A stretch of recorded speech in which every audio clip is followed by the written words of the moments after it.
KRMB chairman Atul Jain అధ్యక్షతన ఈ మధ్యాహ్నం జరగాల్సిన బోర్డు మీటింగ్ వాయిదా పడింది. ఆంధ్రప్రదేశ్ ప్రభుత్వం కృష్ణా జలాలను అక్రమంగా తరలిస్తోందని తెలంగాణ నీటిపారుదల శాఖ మంత్రి ఉత్తమ్ కుమార్ రెడ్డి ఇటీవల కృష్ణానది యాజమాన్య బోర్డుకి ఫిర్యాదు చేశారు. ఈ నేపథ్యంలోనే బోర్డు సమావేశం జరగాల్సి ఉండేది. కానీ అనూహ్యంగా సమావేశాన్ని వాయిదా వేయాలని కోరుతూ ఏపీ జలవనరుల శాఖ ప్రత్యేక కార్యదర్శి కేఆర్ఎంబీకి లేఖ రాశారు. అత్యవసర సమావేశం ఉన్నందున భేటీని వాయిదా వేయాలని ఆ లేఖలో ప్రస్తావించారు. అయితే మధ్యాహ్నం 3:30 మంత్రి ఉత్తమ్ కుమార్ రెడ్డితో పాటు నీటిపారుదల శాఖ అధికారులు కేఆర్ఎంపీ కార్యాలయానికి వెళ్లి అక్కడ తమ వాదనను వినిపించనున్నారు. ముఖ్యంగా సాగునీటి అవసరాలను బోర్డుకు వివరించనున్నారు. ఈ క్రమంలోనే తాజాగా కృష్ణానది యాజమాన్య బోర్డు సమావేశాన్ని సోమవారం మధ్యాహ్నం 3:30 వాయిదా వేస్తున్నట్లు ప్రకటించింది.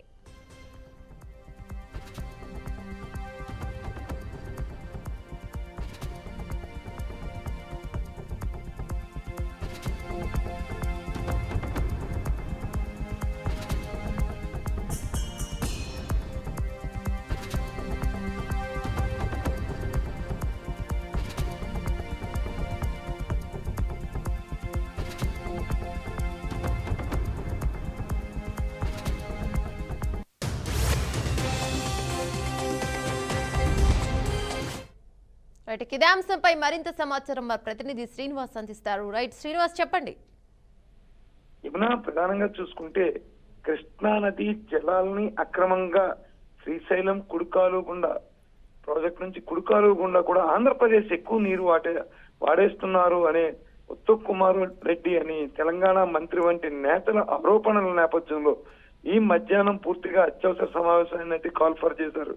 అయితే కేఆర్ఎంబీకి ఏపీ జలవనరుల శాఖ అధికారులు క్రియాశీలకంగా ఒక నోట్ పంపి అత్యవసర పనుల కారణంగా అత్యవసర సమావేశాల కారణంగా ఈ రోజు మేము హాజరు కాలేము, మాకు వాయిదా ఇప్పించండి కోరిన ఈ నేపథ్యంలో దాన్ని సోమవారం మధ్యాహ్నం 3:30 గంటలకి మరలా ఈ సమావేశం ఏర్పాటు చేయడానికి కేఆర్ఎంబీ చైర్మన్ అయితే కూడా సంఘీభావంగా కొంత సానుకూలత చూపించినట్టుగా కూడా తెలియవస్తుంది. సో ప్రస్తుతం ఈ రోజు జరగాల్సిన సమావేశం అయితే పూర్తిగా కూడా వాయిదా పడినట్టు మనం భావించవచ్చు. ఏదైతే 66-34 నిష్పత్తిలో నీటి పంపకాలు గతంలో ఉన్నాయో అదే విధానాన్ని అయితే ప్రస్తుతం 2 రాష్ట్రాల్లో అవలంబిస్తున్న పరిస్థితి అయితే ఉంది.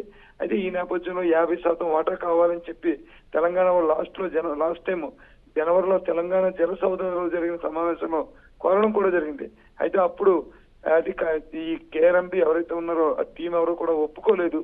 అయితే ప్రస్తుతం ఈ కృష్ణా నీటిపారుదల సంఘం సంబంధించిన బోర్డు ఏదైతే ఉందో సోమవారం మరలా 2 రాష్ట్రాలతో కూడా కలిసి సమావేశం ఏర్పాటు చేసే అవకాశం అయితే ఉంది.